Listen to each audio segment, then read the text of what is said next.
Welcome, everyone. Hi, this is the fourth episode of the Blended Gen Think Tank. I'm Hessie Jones from our company, and tonight is our continuation of trying to define what we call the millennial mindset. So the main learnings from our last hangout, which is where we introduced this concept, we realized that millennial mindset is really generational agnostic. And while it's named that, it's really out there to seek to identify people who are really just predisposed, I guess, to being millennial based on specific traits. And we spoke about some of those traits last time. So a couple of the other things that we learned from the last hangout. Brian Fanzo actually said that the strongest differentiator that defines millennials is the actual pace of innovation that we actually haven't seen in our lifetime. Whether or not you believe that, we could discuss that.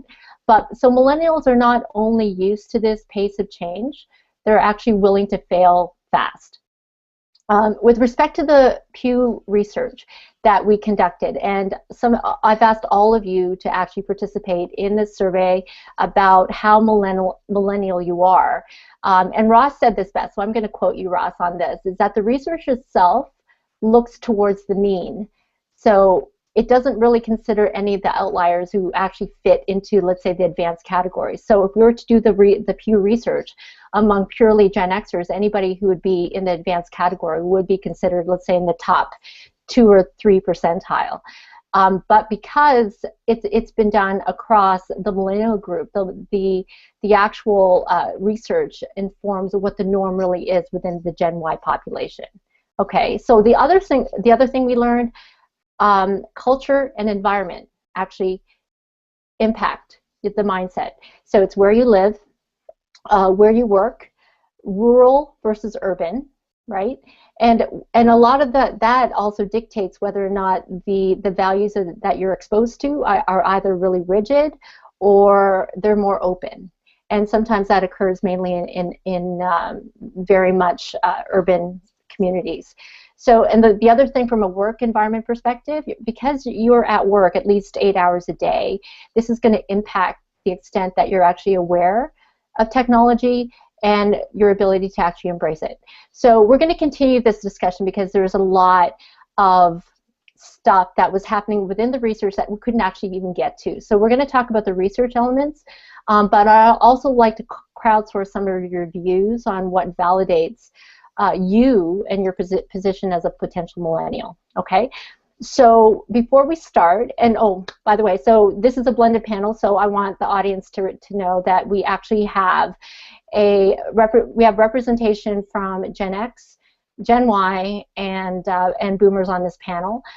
So we're going to conduct this very deep insight research to get people's views on this whole definition. Okay, and what we plan to do out of it, just so you know, is take the traits that we have and see if we can actually survey it out to a larger population to actually validate the results. Okay, so let's get started. So I'm going to ask you guys to state your name, what you do, and what generation you belong to. Okay, so on my left, let's start with John. John Graham. Hi, everybody. John Graham, CEO of Ego Free Media Group, digital and social marketer, and the higher end of the millennial spectrum. Okay. Yep. Perfect. Joseph?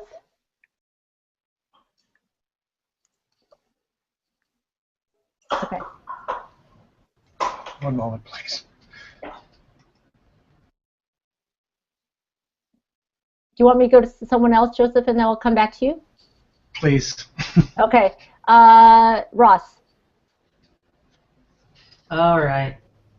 I have to unmute myself.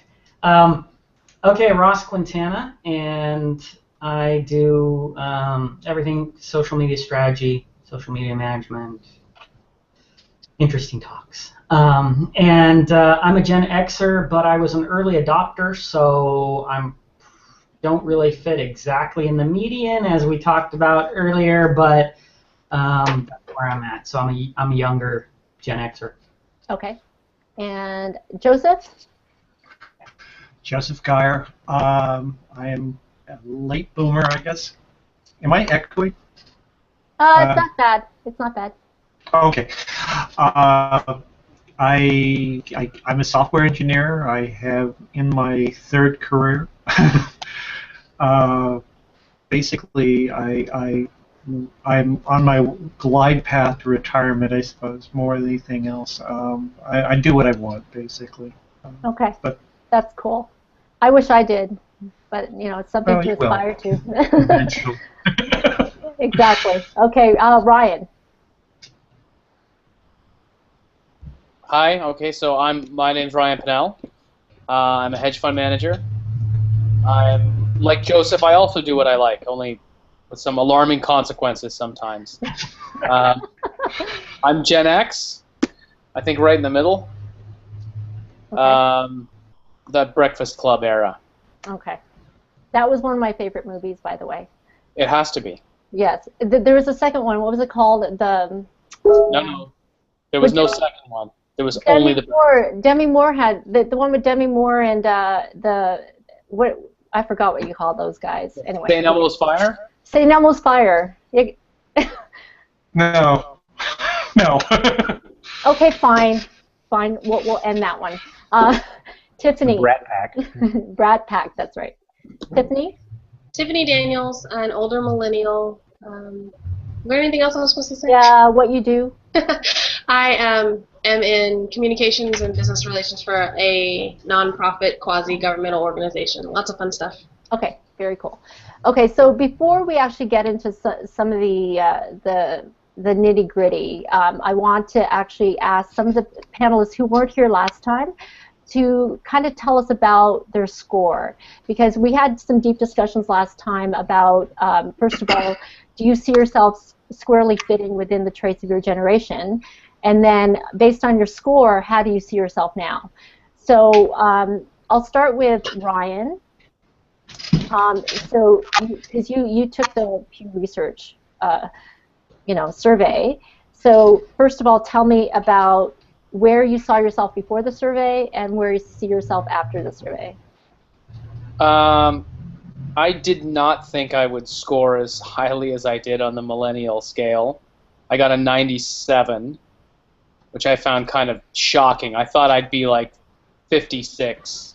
But I mean, first of all, I thought a lot of the questions were. I thought the whole questionnaire was poorly put together. First of all, and there were a number of things that I could tell that it was designed by someone who maybe groups millennials and Gen Xers, younger generation, whatever it is, all together.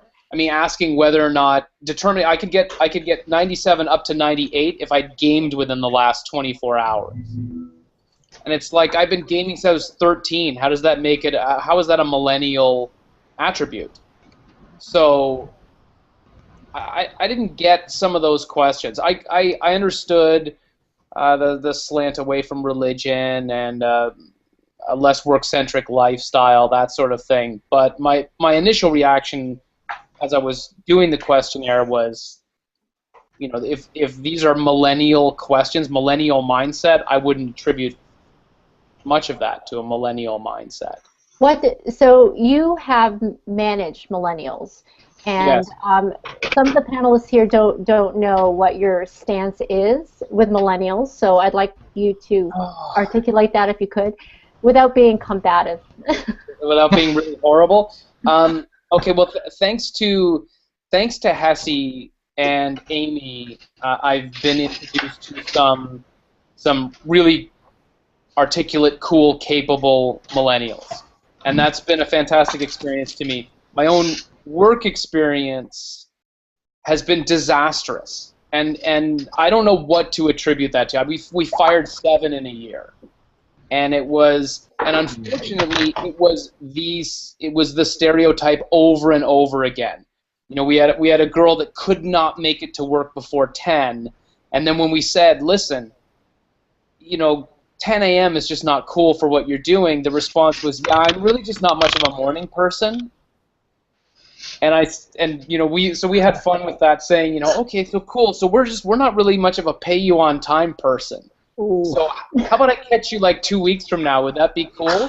No. I have obligations. I have responsibilities. Like, yeah, so do we. That's sort of why you have to be here at 9, if there's a meeting at 9.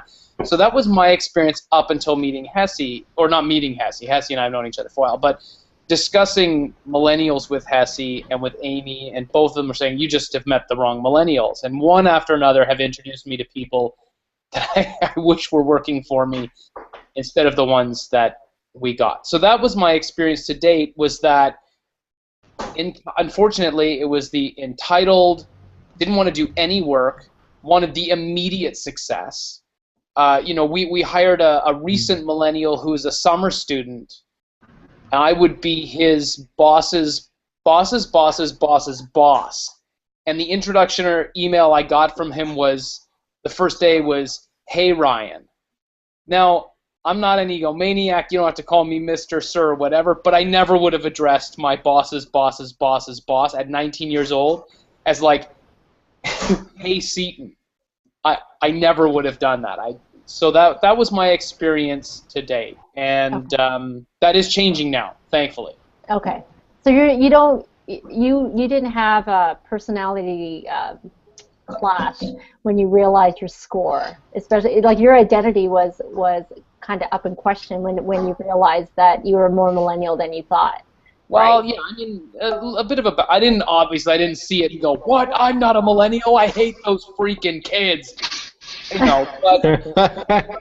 But I looked at some of the questions and thought, they're cusp questions. I thought they could have been millennial, they could have been Gen X, and deciding that I'm, 1 to 3% higher, whether or not I played Skyrim yesterday or not, seemed a little silly and spurious to me. So. Okay. All right. Okay, no, that's good. That's good for context for you guys, so you understand that if Ryan has a fit tonight, there's a reason. Okay, Joseph, here, I'm not gonna have a fit. You got you got one of the good millennials you've introduced me here. So there you go. Okay, so Joseph, can I ask you? Yes. Okay. You had what was your score? 78. Okay. Were you surprised? I also kind of take issue with the quiz. 14 questions is not terribly comprehensive, and some of the questions were pretty leading, a kind of an outcome in mind. I liked the question base after I looked at, and it's pretty obvious that they had a particular outcome in mind. Yeah. Well, we can actually. Go ahead. No, go ahead. No, go ahead. Go ahead. Go ahead.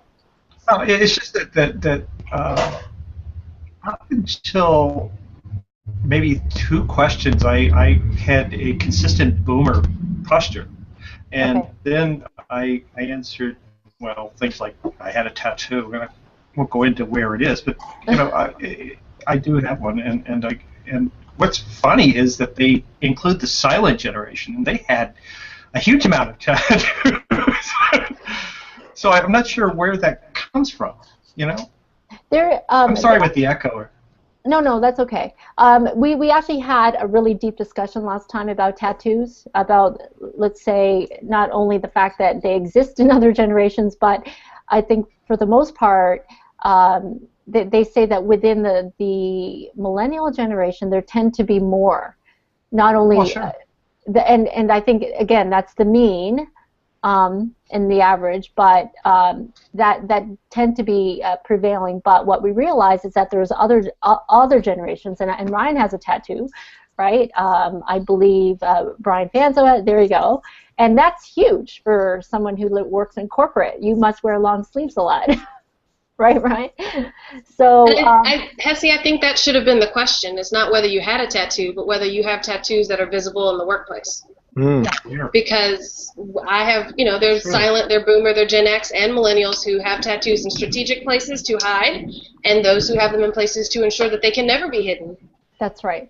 So, and you're right, Tiffany, because the workplace hasn't necessarily adapted to tattoos being visible, because there's still a stigma about tattoos. I would assume, showing them in the workplace, right? So, Yeah. okay, John, your score, and what do you think? What did you? I was 99% millennial. Okay. It's confirmed tonight. Confirmed. 9%. We've heard of it. 99%. Okay. I'm trying to figure out what the 1% I'm missing on. I need to work on that. Okay. Yeah, I think that question amazing. It doesn't seem like. Yeah. Yeah, I think that the questions were clearly not written by millennials. Let me just say that. It was based on data, and having studied my generation pretty extensively, it was clear that every question was based on an aggregate of the statistics thus far. It didn't really get too in depth into any of the personas within the demographic. So Yeah. Which is fine, I guess. But I think that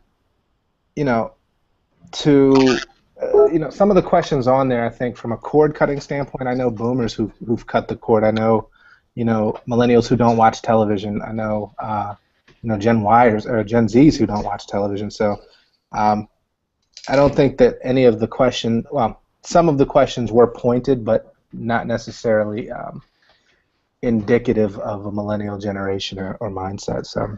Yeah, the one thing that I've said before is that our times, our environment will dictate, who we are, and Sure. to what extent we adopt things we actually will sit within the median or not. Mm-hmm. The one thing that the two things that stood out within the survey was this idea of a heightened social consciousness, as well as also the ability, but the fact that millennials are likely to be much less religious and have a religious affiliation than their predecessors. Right, but what's interesting is that question doesn't cover spirituality.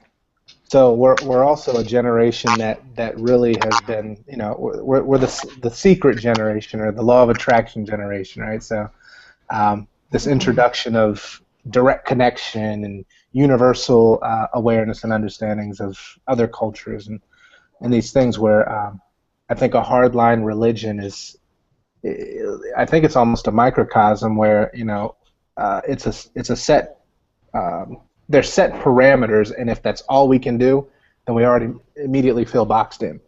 Well, okay, so Tiffany mentioned something about that, and can you speak to that, Tiffany? Because I think spirituality is one thing, but I think there's an openness to there's a morality issue as well, like being moral, and some people may equate that to religion, some people may not, right?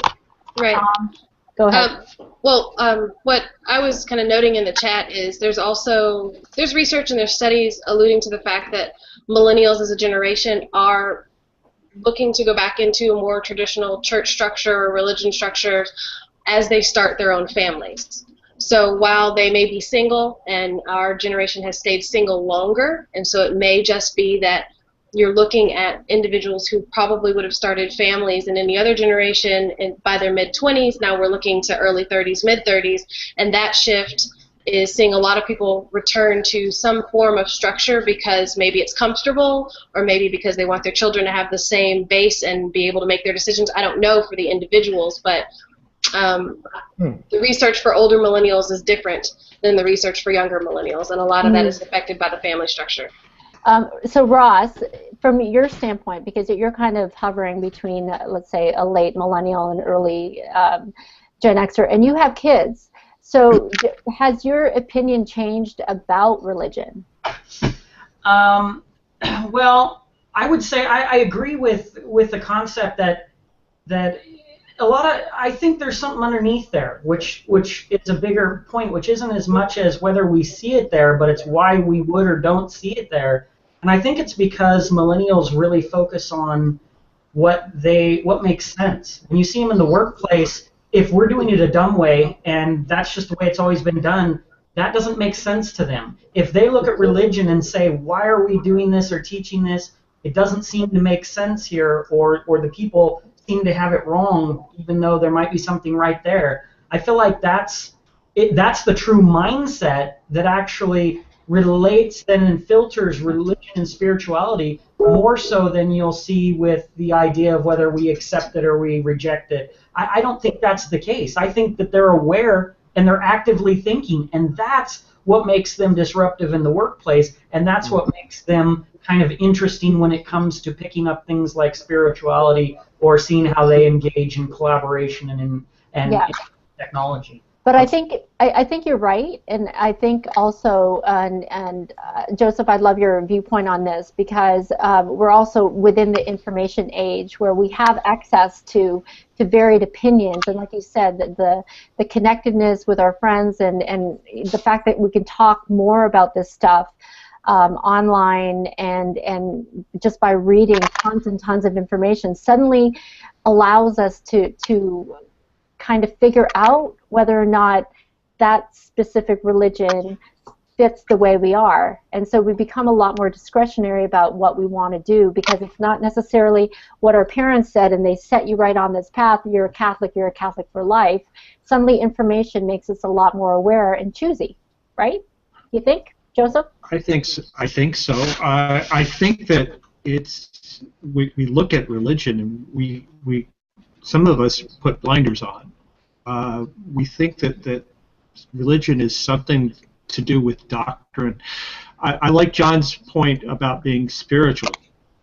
I've never considered myself religious, but I am spiritual, and you know that ties into the moralistic and ethical frameworks that most millennials, I think, identify. I think it's a question of when you're at a point in your life that you have to you're beyond your self-examination. You know, you're finding yourself, and then you morph into, when you get married, you cleave into another set of values because your spouse is going to have differing opinions. Right. And perhaps disagreements or agreements about how you're going to raise your offspring, if you even want offspring. I mean, there's a whole generation that just says through that, I don't want kids. There's no way I'm going to bring a kid into this world, given the fact that I have had such a tough time trying to make it and become a whole person. I shouldn't have said that. That's okay. That's okay. John, did you have a point? Yeah, I was gonna sort of dovetail off of Ross's comment. So I think, and it also circles back to Ryan. So the millennial who, whose first email addressing you was, "Hey Ryan," I can completely understand and relate to that, and it has less to do with a lack of appreciation and reverence for the titles involved, but more so the fact that we're a generation who's able to reach out to a person across the world that we've never met before and instantly become connected over common values. And I've often personally been accused of being too laxed amongst leadership, in corporate settings. And it's not out of a sense of disregard or disrespect, but more so I think bonding off of commonality. So human being first. Your title's cool. Not that I hate hierarchies, but I think that hierarchies worked for the industrial model. That is sort of a mindset for a millennial generation who has completely disrupted the industrial model, or is in the process of doing so. And so we have this head butting, or the butting of heads between the last 150-year model and then the future, right? And so it's how do those coexist? And so religion, I mean, forget 150 years, we're talking thousands, and now you're looking at the access to information and looking at, well, this religion has borrowed from this religion and this religion and this religion, so how is this one-to-one? And what about all of the things that presently impact us that don't even incorporate religion, but based on human factors that we need to sort of, I think, coalesce together to coexist. So I think it's really a hierarchy standpoint that we don't necessarily jive with. Now, When it's really, we can reach if I out can and just connect. interject, there's something that just popped into my head when John was saying that, which is, sure, there's this concept of reaching out across the globe, people you haven't met, and connecting with them. But part of global connectivity is understanding the culture of the people that you are connecting with. So I have done business on every continent on this planet, save Antarctica, because they don't have any. At least not that I would work. Yeah. Not yet. But if I was in Doha and I reached out my hand to a client and said, hey man, how's it going? That would not go over. And that's not a hierarchical thing. That's not a prestige or title thing. That's not how they greet. That's not how they interact. It's very different in China. When I spent time in China, you present the business card with both hands facing the person. That is done every time. You hand it to them, shake their hand, grab their elbow. Not cool, not into physical contact. Again, it's an understanding of who's on the other side of that table. And so it's not, for me, the issue is not that, the title wasn't respected. I could give a shit less. Everyone calls me Ryan when we're working together. It's that there was no effort to understand with whom you were trying to connect. The assumption was everyone's just like you. Yeah. So there's no effort put into saying, okay, hey, I'm going to find out who you are or what culture you come from, whether that's a geographic culture or a corporate culture, and I'm going to modify my behavior to increase my chance of successful connectivity. Because, you've got 2 seconds to make a first impression. You come in, you're like, what's up, man? How's it going? That's it, right? I don't care how good you are. You get the right guy, that'd be a great greeting. Someone will burst out laughing and say, I love it. It's so different. Okay, but Ryan, wrong guy, it's disastrous, right? But doesn't that come with grooming and learning, right? What's that? Doesn't it come with learning and grooming, especially when you come out of school and they're not used to an environment? I think that's an excuse, Hessie. I'm sorry, and I know I'm a millennial and I'm supposed to think it's okay, but no, it may not be that 21-year-old's fault, but it very well may be their parents or their teachers or whatever, because, and I made a note, and maybe it's just joking, but our generation grew up calling our friends' parents by their first names. That did not fly with my parents, and my parents did not decide to say, well, I'm just going to let someone call me by my first name because that's what everyone else is doing. They very politely but very succinctly informed everyone they were going to be Mr. or Mrs. That's cultural. And that is something that, I learned. So I learned to ask people how they want to be addressed or to observe. I don't just assume anything. And I don't think that as a 21-year-old out of college, that should be an excuse. And maybe, hopefully, someone will tell them, but I also have worked with people that are very argumentative about, well, there's no hierarchy. There's still respect. I would still want to be referred to as Ms. until I have an opportunity to tell you who I am. I hate when people call me Tiff.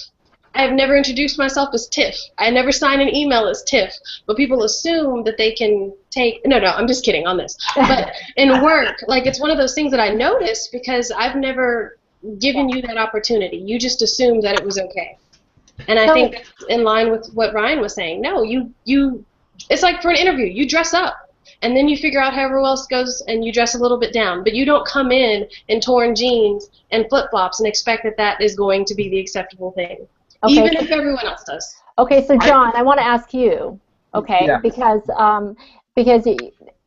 you were raised well. I would assume that you're raised well, and you know how to act with decorum in a work environment. But you try to instigate this whole thing about hierarchy, and I'm not saying hierarchy does exist, and everybody has to kind of mold themselves into the work environment they end up going into. So they got to learn, right? So yes, to an extent, right? So I think, for one point, addressing Ryan's comments, so you used multiple examples where there's customs that dictate the interactions in a physical presence. From an email standpoint, that medium is digital. So the automatic assumption, and etiquettes I would think that go along with that are dictated by what you know and what your norms are in digital space. However, in a business and corporate sense, I agree. That's a coaching opportunity. When we talk about hierarchies and conforming to the environment in which you're in, I don't know a corporate culture that impresses upon its employees that everybody should be silent until spoken to, work in silos, non-collaborative, and disengaged, right? You've never worked in banking. Oh, I have, and that's why I don't work in banking anymore. But I mean, that's the whole point. So here's the thing. So while it's never stated overtly, there's an inherent culture that's, there's an undertone, there's an unspoken social or cultural norm within that corporate setting.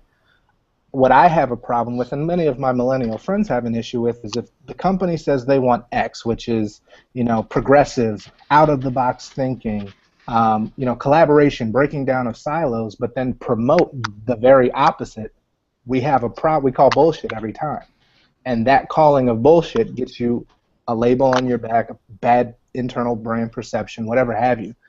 And it baffles us because this whole concept of saying one thing and doing another is so foreign to us because we live in a transparent world to an extent digitally. But I think that's where you can't hide. I wouldn't say that that's a millennial thing. I mean, I think any Gen Xer would feel that we had the same thing. When we came into an environment when we were your age, and there were the boomers, and we had the beginnings of work-life balance. I mean, we don't have it as well as the millennials did, but at that time when we first came in, and especially if you were in the rising star ranks, the boomers that I was working with at 30 who were 40 were throwing in 90-hour work weeks. None of us would do it. I mean, we'd do like 60, we'd do 70, but you could not pay us to do 90. And I've sat in Bank of America's boardroom, I sat in Osler, Hoskin, and Harcourt's boardroom with their managing directors, with their C-level teams, and they were trying to say, how do we motivate this new breed to turn in the same hours as us? More bonuses, more money. And we had to say, look, you're not going to pay them. They just won't do it. Right? They don't want the same things. You'll do it for the Ferrari and the 5,000 square foot house. They don't give a shit about the Ferrari and the 5,000 square foot house. So this isn't how do you motivate them to turn in the same thing. This is how do you get what you need out of what they're willing to provide, right? So I think that, and of course there's always, they say you become your parents to some extent. So now you have all of these, green-haired Gen Xers that are now wagging their finger at the millennial crowd saying, these kids, they just don't want to work like we did, which is basically the same as we said. But I think what's happening too, Brian, is that millennials are trying to find places that are consistent with the way they think and what they value. And maybe some of these corporate structures that are far too rigid, we'll see a lot more churn from this generation. But from what John is saying, it just seems like if it doesn't fit with what we're doing and we value this and we're looking for companies that are aligned with what we think, then why would we stay?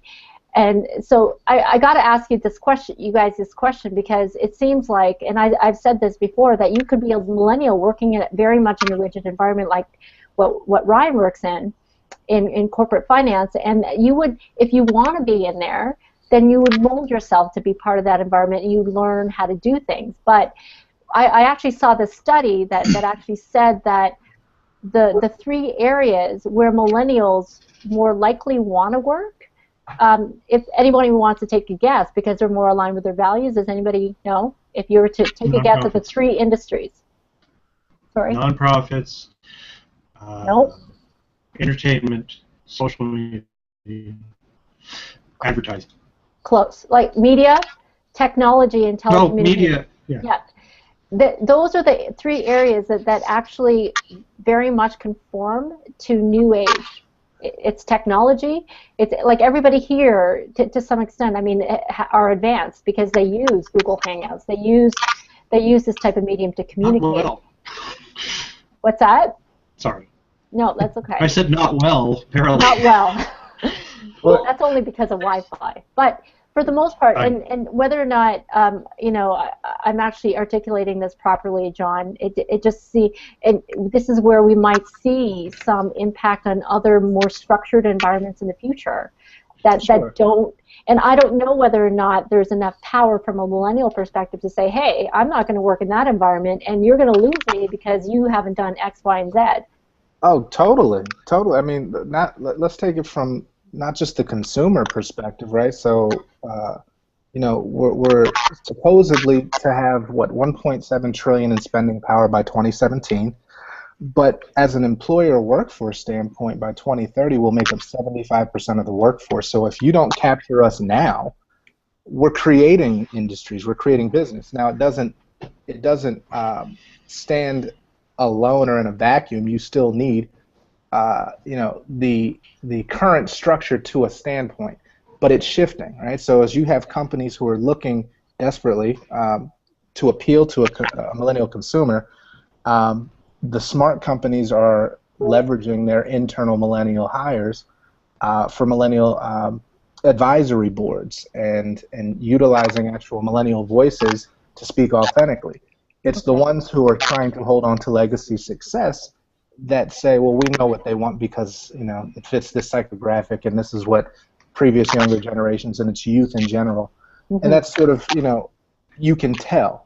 They say the proof is in the pudding. I always say the proof is in the marketing. So. Now, okay, so Ross, I'd like your opinion on this, especially since you. So partly because your score was 66, but you're still to me very much in the advanced way of, I guess, the millennial thinking. But do you agree with that? Do you agree that a lot of companies have to disrupt somehow in the next little while in order to accommodate what these guys these up-and-comers are going to do in the next little while? Well, here's the thing that I think that when we look at the broad scope of how this plays out in business, what's happening right now is that there's this shift. It's almost like it's not a direct shift that's happening like, here's the millennials, here's the workers, oh, we're wrestling over how this is going to be done and what the future is going to look like. Like what's happening is businesses in general are realizing that they can't keep up with change and technology and they're not agile enough. And then on the other side, you have a whole generation, which is now the largest generation, that is coming up that are very fluid thinkers and that are able to maneuver in a way that these guys need, and they know they need that. So what's happening is they're trying to hold on to their old structures. The other people are no, that's not my kid. The millennials are saying, look, this is what we want, and it's this transition battle of adoption where it's like the companies are like, well, we know that looking forward and forecasting, we're going to need to make some changes, and some of those are structurally going to be awkward. And at the same time, here we have these workers that we were kind of, thinking were in some ways annoying, and they weren't fitting into our round hole, and they were square, and now they're realizing, wait a minute, maybe we have to cater to them. Maybe they're going to be a major part of the workforce. Maybe some of their ideas are smart. Maybe though it's scary for us to leave our structure, maybe that's the sinking ship that's going down, and if we don't, we can't solve. It's like the quote, you can't solve, today's problem with today's thinking. It's the same thing. Those old structures and those old industries are getting disrupted, I should say, massively by younger people. And so what happens is it's kind of one of those things where companies can either ignore it, they can be afraid of it and not really understand it, or they can say, how can we take this and integrate this? How can we find the right people who can change it? But it's still, business structures can't just be changed dramatically like that. So these old structures, like you got to renovate a section here. I hired some, I listened to these millennials. They told us we should keep doing some social communications or something. Well, let's let a couple of them do some stuff for us. You know, I mean, that's the way you slowly start to bring it in. And then when they get that credibility and experience, which they're going to get because they're getting older, once they start getting that whole wave steps into supervisory positions, and they've been around for a little while and they helped innovate and they're more fluid thinking, that's when something can happen. But it's not for every industry, and there's kind of industries that are able to be more fluid quicker, and other ones that it's just not going to happen to right away. But they will eventually have to get more agile. I mean, okay. Okay, so now I kind of, we have to kind of get back to the definition, because and maybe what I want to ask you guys, and particularly Ryan, because for somebody that works in that type of environment, that's probably going to be hard to be disruptive to the extent that the millennials want. And you have a millennial mind, whether or not you choose to believe it. What do you think needs to be done? Like you are thinking like a millennial. You work in technology. You understand that maybe some of the current way of thinking and processes are a bit archaic. Well, I think there's a couple of ways to discuss that. One is from the what does the millennial need. This is going to sound harsh, and I would apply it to any generation. It doesn't matter. It doesn't matter. It's like, hey, I've always wanted to be a brain surgeon, but it's a bit tough for me, so how can we make that job different so it works for my lifestyle? You don't become a brain surgeon. It's the same with what we do. I wouldn't care if you are a boomer or a Gen Xer. It's a rigid set of requirements. It draws a specific kind of person. And, you know, have we canned Gen Xers? No, but not because they're, you know, equally incompetent. It's because when Gen Xers come in, they're usually in a more senior role. So they would have been culled. Someone would have culled them 10 years ago or 8 years ago or something. So, you know, we've got half a dozen millennials who are exceptional. They're early millennials generally. They've been doing this for 5 to 10 years. They're really good at what they do. The young millennials that we get that work out are more math inclined on the finance side, not large-scale client management or portfolio management, something just algorithm writing, that kind of stuff. So in terms of being flexible and inflexible, I mean, I don't work in a sell-side institution. So I don't work for JP Morgan. I don't work for Goldman. I don't work for any of those derivatives creation companies. I work in a hedge fund. So we professionally make money for people in institutions that already have money. So we are definitely looking for people with creativity. Right. I mean, but no question. Oh, go ahead. My question though is that let's say and there has to be some give and take, because at some point in time, if let's say your hedge fund cannot attract the right people because you're unwilling to change, because you say we're looking for specific people, but that mindset does not it doesn't align with the way the business operates. And this is the biggest thing that's happening in business today, right? They want to hire millennials, and they know that they're going to have huge influence in the way things are going to be structured in the next little while. So these institutions at some point have to adapt. No, you don't agree? It's been the same mindset for 200 years. It attracts the same kind of person. Okay.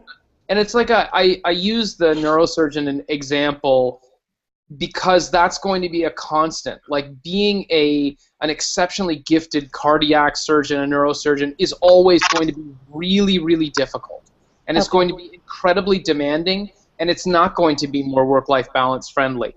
And so what ends up happening is that those millennials, for whom that kind of thing is important, I think they're not drawn to this kind of work anyway. I mean, I know a whole host of millennials. I couldn't see them in our shop. I think they'd be bored to tears half the time. Okay. They have no interest in capital growth. It doesn't draw them. So that business isn't going to change to accommodate them. They're just going to go somewhere else, and the millennials that are attracted to it will come in. Okay. So Ryan, if I could ask, is what you do a specialized set of skills that are acquired via education or via time and role? It's always time and role. I mean, there's no such thing as a trading school. You can't get a trading degree. There's no portfolio management certification or degree or whatever. Sure. You come in keen. Usually they want to get rich, or they just like math a lot. I mean, that's kind of what drew me. I like writing algorithms, weird as that is for me to say out loud. But no judging. from a filmmaking background, that's weird for me. But anyway, that's my bag. That's what drew me to it, not really the capital. I like the problem-solving aspect of it, and that attracted me. But you're groomed by people with 20 years of experience. That's what you need. So our issue with the millennials that came in, and I was thinking about this while Tiffany was talking, is that they have killer academics, like killer. Fantastic grades, they've won a bunch of national competitions, and they interview exceptionally well. They're really articulate. They have what appear to be diverse, valuable early life experience, and they're engaging. And you look at it going, yeah, okay, I want to invest in that kid because they're full of energy and they're positive. And what is, I think, the most grating and annoying is that what they lack are the most basic elements of business acumen, stuff that a rhesus monkey could learn. I mean, they're not on time, they're impolite, they don't know how to communicate. I mean, maybe it's the digital thing. They cannot communicate in person with a client in a way that's respectful of the fact that this person is basically going to put their trust in you, right? Your job is to make them feel comfortable handing over their money. You run off and try to manage this thing. Mm-hmm. And that's what kills me. Is that they've got all the stuff that you can't teach. Can't teach any of that stuff. But you can. And it's like what Tiffany said. It's their upbringing. And right. I think and that has a lot to do with it. I don't think it's a millennial thing. I think the ones that actually did that to Ryan probably didn't really have a good upbringing. So some of it is the industry too. I think that industry, it was a great question from John, which was, how is the structure of the industry? If the industry is set up to where it's like you move up because you've been there 20 years and you know the systems and you've worked your way through all that, and you've gotten the accounts and you've done all that, that rewards, that's the opposite side of the tech world, where it rewards people who can come in and see the thing that no one else saw. Whereas your industry rewards the people who put the time in and learned it and proved that they knew how the system worked and how to work the system. And I feel like those may be on the latter end of getting disrupted. I still think they'll get disrupted eventually, but it's like way before that, you have other industries on the front end.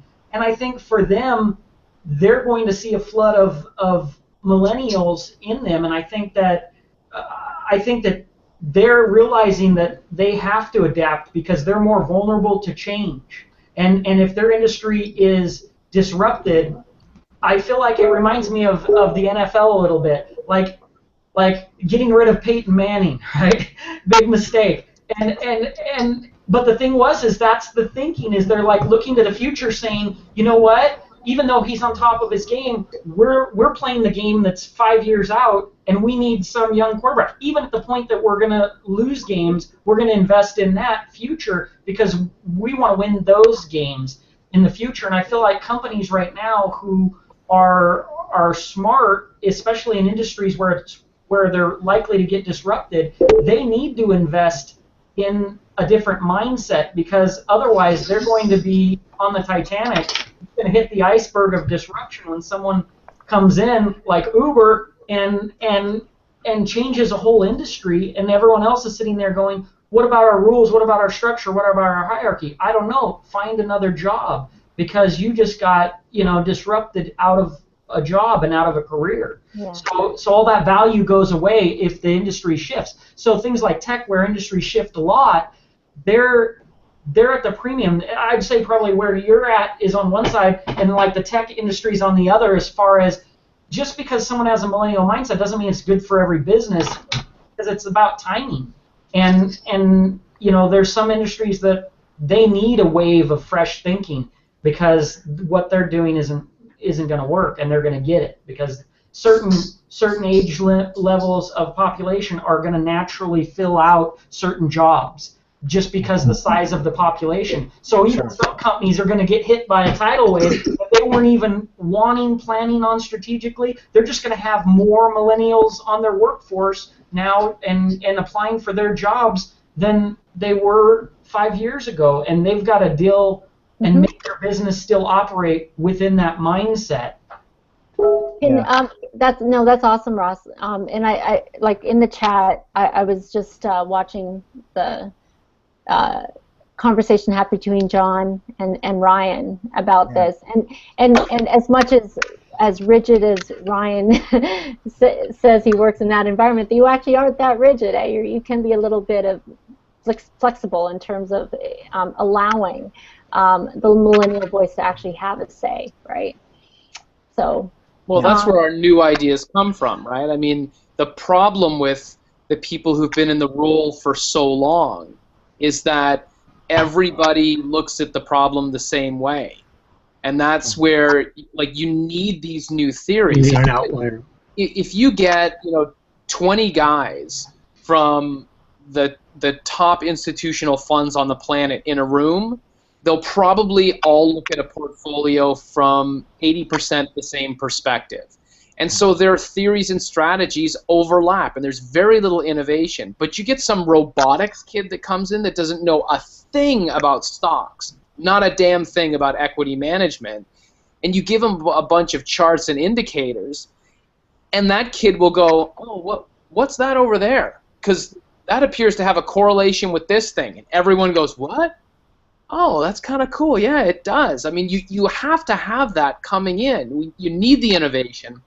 And as I was saying to John, we were chatting, it's all mentor-mentee in our business. The kick in the groin is just when, your mentee is freaking useless. it's brutal.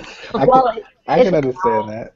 In the financial world, one thing you're going to see, maybe it won't be employees, what you're going to see, though, is when that massive wave of millennials start investing money, being able to understand their mindset all of a sudden is going to absolutely matter, because that's going to be your customers. And they just want to make more money. That's the mindset of every single client. Yeah, Joseph, I'll let you sneak in here. What would you? Okay. Well, I'm going to make a point. We've had.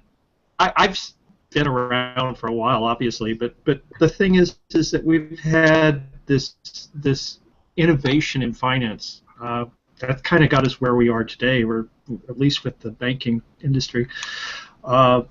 We that Ross mentioned about innovation, and when the boomers were succeeded by the Gen Xers, at least in coming into management positions, they proposed a lot of these financial innovations. I mean, go to H&R Block and Sears, and they used to have this boutique in their stores for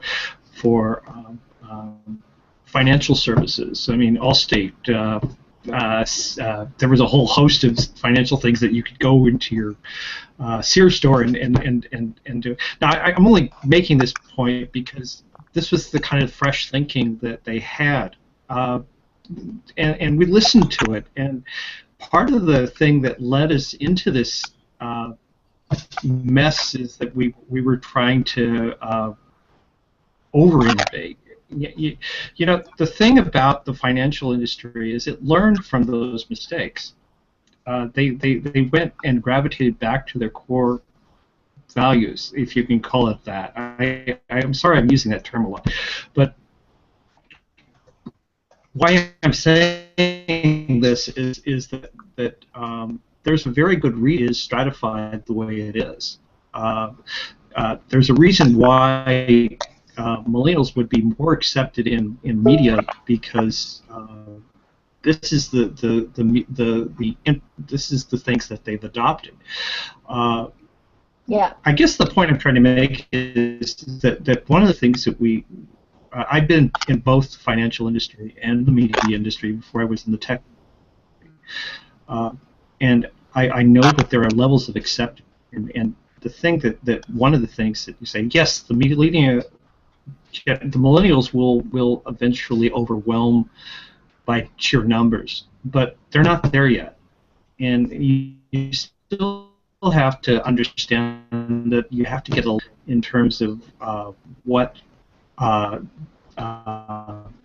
hierarchy is. Yeah. And, They have to pay their dues, right? And until what?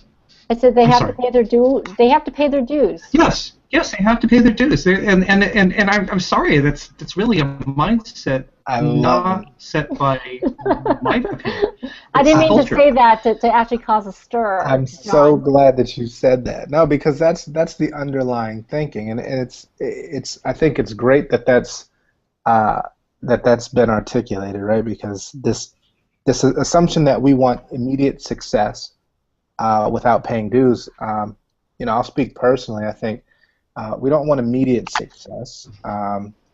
I don't want immediate success. What I want is the ability to gain success through not necessarily guided, but a roadmap. No roadmaps, because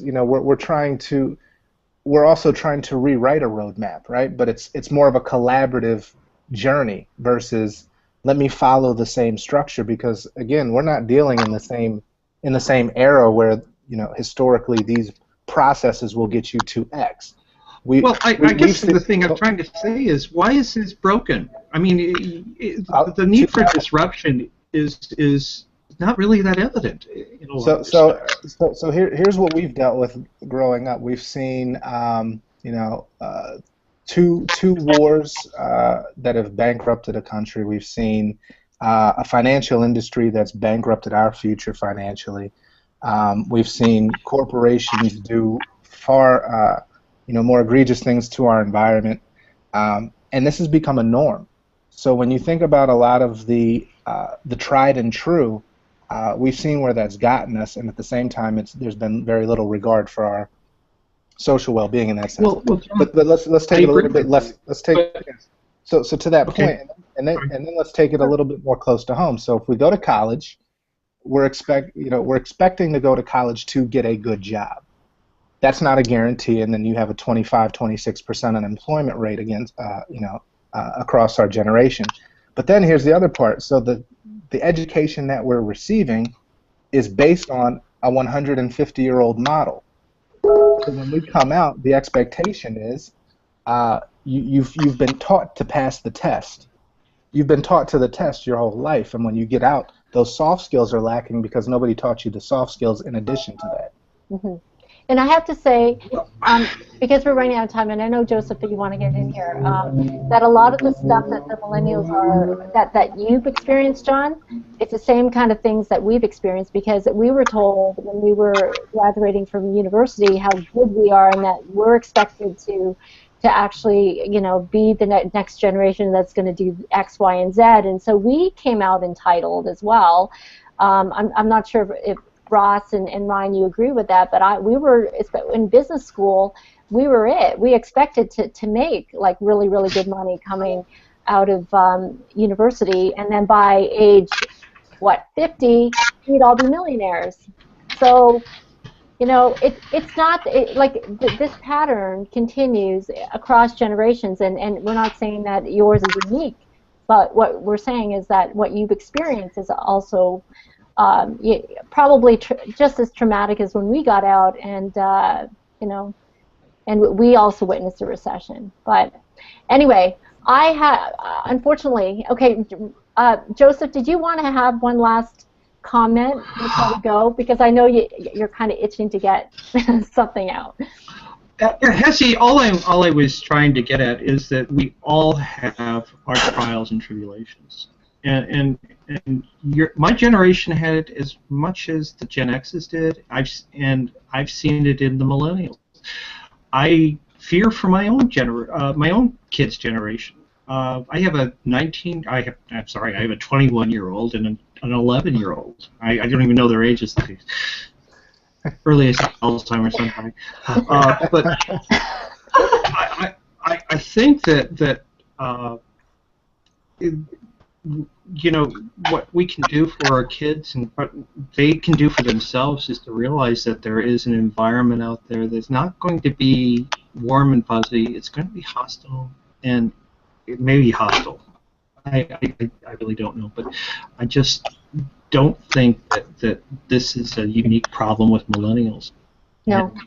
Or if it's a problem at all. I think it's just a rite of passage. The fact is that they're very talented people. They've been highly educated. They're probably more educated than any generation succeeding, even including the one that's coming up, to tell you the truth, because a lot of them are looking at college and they're saying, well, maybe that's not for me. The only point is I'm trying to say is that it's not a unique situation. Yeah. And we should use history in context to what they're going to learn. Thank you. Okay, John, you want to? Okay, I'll give you the last word. No, you don't have to do that. No, I don't mind. I don't. It's only 2 minutes over. Go ahead. So I apologize for grandstanding. Now I think there's no question that we don't believe this world is rosy and perfect and full of love, peace, and happiness. I think we've seen quite the opposite more transparently than any prior generation. I wouldn't say, excluding Vietnam vets and World War II and things of that nature, but we've had complete access and oftentimes have been the broadcasters of amazingly ridiculous things. And it's for that reason where I think we also are a part of the generation that believes, through access to technology and the ability to create economies, that it doesn't have to be that way. Yeah. And where those two ideals collide is, I think, the discussion that we're having. No, absolutely. And I think that's the whole thing. I think the innovation, the technology that we're all exposed to, at some point in time, they talk about millennials being entitled, but they're also the most, let's say, ambitious and the most positive of any generation. When you're in a situation where everything is negative, you actually can find a light at the end of the rainbow, and I think and that's a good thing. So I don't know if we've actually come up with clear definitions on this one. I know we came up with some stuff, some traits that I think all of us can kind of agree to. But I think I'm going to have to look back on this hangout again to see whether or not we actually came out with some kind of conclusion. But regardless, anyway, at some point we're going to talk about the what's it called, the mentorship thing, because I think that's one thing. If millennials are to succeed in the next wave, they will need the mentorship. And Ryan, I totally believe in that. I had a great mentor. And success is yes, exactly. And you need that in order to help get you through the next hurdle, because there is a big learning curve, especially in the formative years, right? So with that, thank you everyone for coming. And what we're going to do something really different on our next hangouts. We're actually going to take a lot of the topics that we put into, let's say, Millennial Think Tank, and we're going to run it through the different generations. So the next one is going to be at the end of May, and we're going to tackle the topic of ageism, racism, and sexism in the workplace. Okay, and that way we can actually do a comparative of everybody's response to that one topic. All right, so say goodbye, everybody, and we'll see you in a couple weeks. All right. Thank you. Care.